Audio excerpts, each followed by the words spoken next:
Okay, part 5 of Indian കോൺസ്റ്റിറ്റ്യൂഷനിലെ article 63 മുതൽ article 71 വരെ ഇൻക്ലൂഡ് ചെയ്യുന്ന വൈസ് പ്രസിഡൻറ്റിനെ കുറിച്ചാണ് നമ്മളിന്ന് ഡിസ്കസ് ചെയ്യാൻ പോകുന്നത്. ഇന്നലെ നമ്മൾ പ്രസിഡൻറ്റിനെ കുറിച്ച് ഡിസ്കസ് ചെയ്തു. നമ്മുടെ പൊളിറ്റിൻ്റെ പ്ലേലിസ്റ്റിൽ നമ്മൾ ഓരോ ടോപ്പിക്കായിട്ട് കവർ ചെയ്ത് വരികയാണ്. ആർട്ടിക്കിൾ 1 എന്ന് തുടങ്ങിയതാണ്. അതിൻ്റെ മുമ്പേ തുടങ്ങിയിട്ടുണ്ട്. മേക്കിംഗ് ഓഫ് കോൺസ്റ്റിറ്റ്യൂഷനൊക്കെ ഡിസ്കസ് ചെയ്തിട്ടുണ്ട്. അപ്പം ഇന്ന് നമ്മൾ ഡിസ്കസ് ചെയ്യാൻ പോകുന്നത് വൈസ് പ്രസിഡൻറ്റിനെ കുറിച്ചിട്ടാണ്. അപ്പം നമ്മൾ വൈസ് പ്രസിഡൻറ്റിനെ ഡിസ്കസ് ചെയ്യുന്നതിന് മുമ്പേ തന്നെ ആർട്ടിക്കിൾ 1 എന്താണെന്ന് വെച്ച് കഴിഞ്ഞാൽ ഇൻട്രൊഡക്ഷൻ ഓഫ് ദ സ്റ്റേറ്റ് ആണ്. അതുപോലെ ആർട്ടിക്കിൾ 12 എന്താണെന്ന് വെച്ച് കഴിഞ്ഞാൽ അതും ഇൻട്രൊഡക്ഷൻ ഓഫ് ദ സ്റ്റേറ്റ് ആണ്. ആർട്ടിക്കിൾ 13 ഇൻട്രൊഡക്ഷൻ, ആർട്ടിക്കിൾ 13 അല്ല, ആർട്ടിക്കിൾ 36 ഇൻട്രൊഡക്ഷൻ ഓഫ് സ്റ്റേറ്റ് ആണ്. അതുപോലെ ആർട്ടിക്കിൾ 52 ഇൻട്രൊഡക്ഷൻ ഓഫ് പ്രസിഡൻ്റ് ആണ്. അതുപോലെ article 63 introduction of prime minister ആണ്.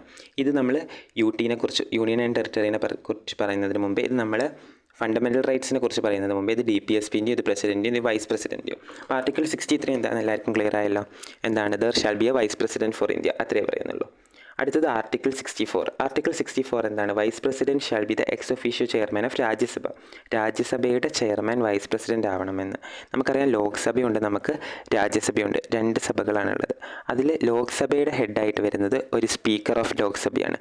ഈ സ്പീക്കർ ലോക്സഭയിൽ ഒരു മെമ്പർ തന്നെയാകും. പക്ഷേ രാജ്യസഭേൻ്റെ ഹെഡായിട്ട് വരുന്ന ചെയർമാൻ ഓഫ് രാജ്യസഭ രാജ്യസഭയത്തെ ഹെഡല്ല, ഒരു ആളല്ല ആവുക, അത് വൈസ് പ്രസിഡൻ്റ് ആണ് ആവുക. ഓക്കെ, വൈസ് പ്രസിഡൻ്റാണ് സ്പീക്കർ ഓഫ് രാജ്യസഭയാവുക, ചെയർമാൻ ഓഫ് രാജ്യസഭയാവുക. ഈ ഡെപ്യൂട്ടി ചെയർമാനായിട്ട് വരിക രാജ്യസഭയത്തെ ഒരു മെമ്പർ തന്നെയാവും. ഓക്കെ, അതാണ് ആർട്ടിക്കിൾ 64 പറയുന്നത്. ഇനി articles related to the vice president ആണ്. നമ്മളൊരു കോഡ് വെച്ച് പഠിക്കാം. എന്താ വെച്ച് കഴിഞ്ഞാൽ, ഒരു പെറ്റിന് അതിൻ്റെ ഓണറിൻ്റെ കയ്യിൽ നിന്ന് വളരെയധികം ക്രൂരമായിട്ട് ഇത് കിട്ടിയപ്പോൾ ആ പെറ്റ് വീഡിയോ കോൺഫറൻസ് ചെയ്യുകയാണ്. ആരെയാണ് വീഡിയോ കോൺഫറൻസ് ചെയ്യുന്നത്? ആരെയാണ് പെറ്റ് ചെയ്യുന്നത്? ഡിസ്ട്രിക്ട് മജിസ്ട്രേറ്റിനെ, DM. UPSC ആസ്പിറൻസ് ഒക്കെ DMനെ കുറിച്ച് കേട്ടിട്ടുണ്ടാവും. ഓക്കെ, അപ്പോൾ അതിൻ്റെ അങ്ങനെ കോഡായിട്ട് നോക്കുകയാണെങ്കിൽ ഈ വീഡിയോ കോൺഫറൻസ്, ഈ നമ്മൾ ഈ VC pet to DM, okay, അത് ഓർത്ത് വെച്ചാൽ മതി. VC pet to DM. എന്താണ് VC? Vice president. ഇൻട്രൊഡക്ഷൻ 63. ബാക്കി നമുക്ക് അതിൻ്റെ ലിങ്ക് ചെയ്ത് എഴുതാം. 64 chairman of Rajya Sabha. 65 act as president. പ്രസിഡൻ്റായിട്ട് ആക്ട് ചെയ്യണം. ഈ പ്രസിഡൻ്റായി ആക്ട് ചെയ്യുന്ന സമയത്ത് അയാൾ കൗൺസിൽ ഓഫ് സ്റ്റേറ്റിലെ, അതായത് രാജ്യസഭയത്തെ ചെയർമാൻ ആവില്ല കേട്ടോ. അപ്പോൾ ഡെപ്യൂട്ടി ചെയർമാനെ പിടിച്ചിട്ടാവും ചെയർമാൻ ആക്കുക. Election of president 66. നമ്മളിന്നലെ പ്രസിഡൻ്റെ കാര്യം, എലക്ഷൻ ഓഫ് വൈസ് പ്രസിഡൻറ്റ്, നമ്മളിന്നലെ പ്രസിഡൻ്റെ കാര്യത്തിൽ പറഞ്ഞു. PREE 52, 53, 54 election of president. ഇവിടെ 66 എലക്ഷൻ ഓഫ് വൈസ് പ്രസിഡൻറ്റ് കേട്ടോ. എലക്ഷൻ 67 എന്താണ്? Term of office. Term of office എന്ന് പറഞ്ഞാൽ എത്ര കാലം നിൽക്കും എന്ന്, ടേം ഓഫ് ഓഫീസ്. പിന്നെ 2 എന്ന് പറയുമ്പോൾ എന്താണ്? Time to fill the vacancy, അങ്ങനെ തോന്നുന്നുണ്ട്. Okay, time to fill the vacancy fill ചെയ്യാനുള്ള ടൈം. ഓക്കെ, ഓത്ത്. എന്ന് പറഞ്ഞാൽ ഓത്ത് നമുക്കറിയാലോ. 60 പ്രസിഡൻറ്റിൻ്റെ ഓത്ത്. അതേപോലെ 67, 68, 69 വൈസ് പ്രസിഡൻ്റ് ഓത്ത് വരുന്നത്. 70 എന്താണ്? Discharge of function. Discharge of പ്രസിഡൻറ്റിൻ്റെ ഫംഗ്ഷൻ ഡിസ്ചാർജ് ചെയ്യുക. പിന്നെന്താണ്? Matter related to the election of vice president and election. ഇത് രണ്ടാൾക്കും കൂടി ബന്ധമായിട്ട് വരുന്നതാണ്. 72 pardoning power of president. Okay, അങ്ങനെയാണ് നമ്മൾ വൈസ് പ്രസിഡൻറ്റ് ഇത് ക്ലോസ് ചെയ്യുന്നത്. ഓക്കെ, അപ്പം ഇത്രയാണ് വൈസ് പ്രസിഡൻറ്റ് ഓർത്ത് വയ്ക്കാനുള്ള ഒരു കോഡ്.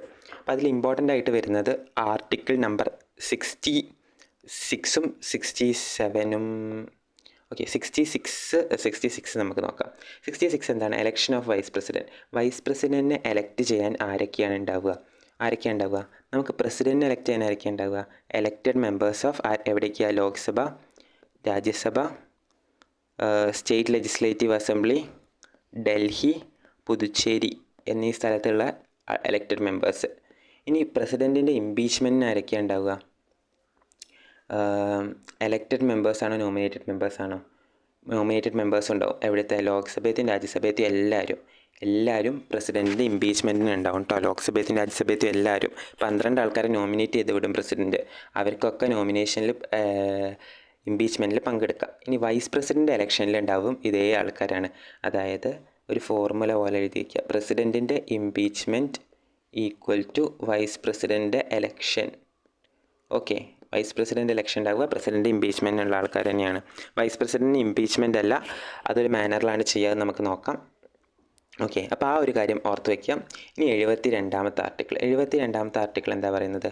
72ാമത്തെ ആർട്ടിക്കിൾ പാർഡണിങ് പവറാണ്. പാർഡണിങ് പവർ എന്ന് പറഞ്ഞാൽ ക്ഷമ കൊടുക്കുക. അതായത് പ്രസിഡൻറ്റിന് ഒരാൾ തൂക്കിക്കൊല്ലാൻ വിധിച്ചാലോ എന്ത് ചെയ്താലും ക്ഷമ കൊടുക്കുക. കോർട്ട് ഓഫ് മാർഷ്യലിൽ ക്ഷമ കൊടുക്കാം, അതായത് മിലിറ്ററി കോർട്ടിൽ ക്ഷമ കൊടുക്കാം, ഡെത്ത് സെൻറ്റൻസിൽ ക്ഷമ കൊടുക്കാം. ഇതൊക്കെ പ്രസിഡൻറ്റിന് പറ്റും. പക്ഷേ ഗവർണറിനുണ്ട് പാർഡണിങ് പവർ കേട്ടോ. പക്ഷേ ഗവർണറിന് ഈ കേസിലൊന്നും ക്ഷമ കൊടുക്കാൻ പറ്റില്ല. ഓക്കെ ഓക്കെ ഇനി എന്താ വരുന്നതെന്ന് വെച്ച് കഴിഞ്ഞാൽ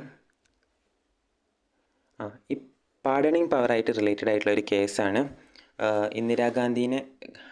ഇന്ദിരാഗാന്ധിനെ മർഡറായിട്ട് റിലേറ്റഡ് ആയത്. ഇന്ദിരാഗാന്ധിനെ കൊന്ന ആളായ കെഹാർ സിംഗ് ഉണ്ട്. കെഹാർ സിംഗ് കേസ് എന്ന് പറയും. കെഹാർ സിംഗ് പാർഡണിങ് പവറിന് വേണ്ടിയിട്ട് പ്രസിഡൻറ്റിനെ അപ്രോച്ച് ചെയ്തിരുന്നു. അപ്പം പ്രസിഡൻറ്റ് അത് ഡിനൈ ചെയ്തു. അതുപോലെ സുപ്രീം കോർട്ട് അതിൽ പ്രസിഡൻറ്റിൻ്റെ പാർഡണിങ് പവറിനെ ഡിസ്ക്രിമിനേറ്ററി ആയിട്ടുള്ള രീതിയിലുള്ളൊരു ഉത്തരവ് പുറപ്പെടുപ്പിക്കുകയും ചെയ്തിട്ടുണ്ട്. അപ്പം അതുകൊണ്ട് കെഹാർ സിംഗ് കേസിന് എവിടെ കേട്ടാലും നേരെ പാർഡണിങ് പവറിന് ഉള്ള ഓപ്ഷനിൽ പോയിട്ട് നമുക്ക് മാർക്ക് ചെയ്യാൻ പറ്റും. ഓക്കെ, പ്രസിഡൻറ്റിൻ്റെ റിമൂവൽ, അതായത് ഇംപീച്ച്മെൻറ്റ് അല്ല, removal of vice president removal കാര്യം റിലേറ്റഡ് ആയിട്ട് ഇപ്പം റീസെൻ്റ്ലി നമ്മുടെ വൈസ് പ്രസിഡൻ്റ് ആയിട്ടുള്ള ജഗദീപ് ധൻഖർ പാർഷ്യലാണെന്ന് പറഞ്ഞിട്ട് രാജ്യസഭയിൽ മല്ലികാർജുൻ ഖാർഗെ ഒരു ഇത് മൂവ് ചെയ്തിരുന്നു. അപ്പം അത് റിലേറ്റഡ് ആയിട്ട് നമുക്ക് നോക്കാം. വൈസ് പ്രസിഡൻറ്റ് ഇംപീച്ച്മെൻറ്റ് പ്രൊസീജിയർ എങ്ങനെയാണ്, അതുകൊണ്ട് ഇത് വരാൻ നല്ല സാധ്യതയുണ്ട്. 64 vice president act as a chairman of Rajya Sabha എന്ന് പറയുന്നത്. അതുപോലെ 89ാമത്തെ ആർട്ടിക്കിൾ എന്താ പറയുന്നതെന്ന് വെച്ച് കഴിഞ്ഞാൽ ചെയർമാൻ ഓഫ് രാജ്യസഭയെ കുറിച്ചിട്ട് തന്നെയാണ് പറയുന്നത്. ഓക്കെ, കാരണം ഇത് നമ്മൾ വേറെ പഠിക്കും. അപ്പോൾ ഇത് രണ്ടും ഒന്ന് നോട്ട് ചെയ്ത് വെക്കുക. ഇതിപ്പോൾ ഇനി എക്സാമിന് വരാൻ പോകുന്ന ക്വസ്റ്റ്യൻസിൽ വരുന്നതാണ്. പിന്നെ വൈസ് പ്രസിഡൻറ്റ് റിമൂവലിന് വേണ്ടിയിട്ട് 14 ഡേ നോട്ടീസ് കൊടുക്കണം. 14 ദിവസത്തെ നോട്ടീസ് വൈസ് പ്രസിഡൻറ്റിന് മുന്നേ കൊടുക്കണം. അത് കഴിഞ്ഞാൽ വൈസ് പ്രസിഡൻറ്റ് എന്ത് ചെയ്യും? ആ നോട്ടീസ് കൊടുത്തു കഴിഞ്ഞാൽ ആ നോട്ടീസിൽ 50 മെമ്പേഴ്സായിട്ട് സൈൻ ചെയ്ത് കൊടുക്കണം. 1/4 മെമ്പേഴ്സിൻ്റെ മെജോറിറ്റിയിൽ സൈൻ ചെയ്ത് കൊടുത്തു കഴിഞ്ഞാൽ അത് ആരാണ് നോക്കുക? അതായത് ആ ഹൗസിൻ്റെ ഡെപ്യൂട്ടി സെക്രട്ടറി ജനറൽ നോക്കും. സെക്രട്ടറി ജനറൽ ഓഫ് രാജ്യസഭ ആ ഒരു നോട്ടീസ് നോക്കും. ഓക്കെ, 1/4 ഓർത്ത് വയ്ക്കുക കേട്ടോ, 1/4 മെമ്പർ. എന്നിട്ട് എന്ത് ചെയ്യും? അത് ലോക്സഭയിലേക്ക് പാസ്സായി കഴിഞ്ഞാൽ ലോക്സഭയ്ക്ക് കൊടുത്താൽ ലോക്സഭയിൽ സിമ്പിൾ മെജോറിറ്റിയിൽ പാസ്സാക്കണം. അങ്ങനെയാണെങ്കിൽ ഇംപീച്ച് ആവും. പക്ഷേ ഇതിപ്പോൾ തന്നെ കട്ടായി പോയിട്ടുണ്ട്.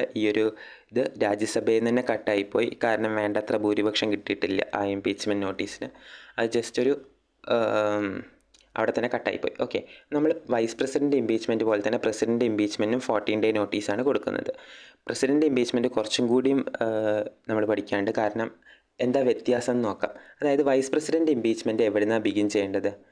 രാജ്യസഭയിൽ നിന്നാണ്. പക്ഷേ വൈസ് പ്രസിഡൻറ്റ് പ്രസിഡൻറ്റ് ഇംപീച്ച്മെൻറ്റ് എവിടെ നിന്നാണ് ബിഗിൻ ചെയ്യേണ്ടത്? എനി ഹൗസിൽ നിന്ന് ബിഗിൻ ചെയ്യാം. 2 ഹൗസിൽ നിന്ന് ബിഗിൻ ചെയ്യാം. ഇത് രാജ്യസഭയിൽ നിന്നാണ്. രണ്ടിനും 14 ദിവസത്തെ നോട്ടീസ് വേണം, പിന്നെ കൊടുക്കണം. പിന്നെ 1/4 മെമ്പർ ഒപ്പിടണം. ഓക്കെ, ഇതും ഒരു ഹൗസ് എടുക്കും, മറ്റേ ഹൗസിലേക്ക് അയക്കും, മറ്റേ ഹൗസ് ഇൻവെസ്റ്റിഗേറ്റ് ചെയ്യും. അങ്ങനെയാണ് പോകുന്നത്. ഓക്കെ, അപ്പോൾ ഇത്രയാണ് ഈ 14 ദിവസം പ്രത്യേകതകൾ വരുന്ന 3 കാര്യങ്ങൾ പറഞ്ഞുതരാം. 14 ദിവസം ആയിട്ട് ബന്ധപ്പെട്ട് വരുന്ന ഒരു കാര്യം പ്രസിഡൻറ്റിൻ്റെ ഇംപീച്ച്മെൻറ്റ്, വൈസ് പ്രസിഡൻറ്റിൻ്റെ റിമൂവൽ, പിന്നെ ഒന്ന് വരുന്നത് മണി ബില്ല്. ഈ മണി ബില്ല് ലോക്സഭ പാസ്സായി കഴിഞ്ഞാൽ രാജ്യസഭ അതിൻ്റെ മുകളിൽ ഒരു 14 ദിവസത്തിനുള്ളിൽ ആക്ഷൻ എടുത്തിരിക്കണം. ഒന്നെങ്കിൽ പാസ്സാക്കി വിടുക, അല്ലെങ്കിൽ തിരിച്ച് റീകൺസിഡറേഷൻ അയക്കാം. റീകൺസിഡറേഷൻ അയച്ചിട്ട് പിന്നെയും ലോക്സഭ തിരിച്ചയച്ചു കഴിഞ്ഞാൽ പിന്നെ അവരത് പാസ്സാക്കിയേ മതിയാവുള്ളൂ. ഓക്കെ, അപ്പം ഇതിലും 14 ദിവസം വരുന്നുണ്ട്. അപ്പോൾ ഈ 14 ദിവസം വരുന്നത് ഓർത്തിരിക്കാം. വൈസ് പ്രസിഡൻ്റായിട്ട് റിലേറ്റഡ് ആയിട്ട് ഇത്ര ആർട്ടിക്കിൾസേ ഉള്ളൂ.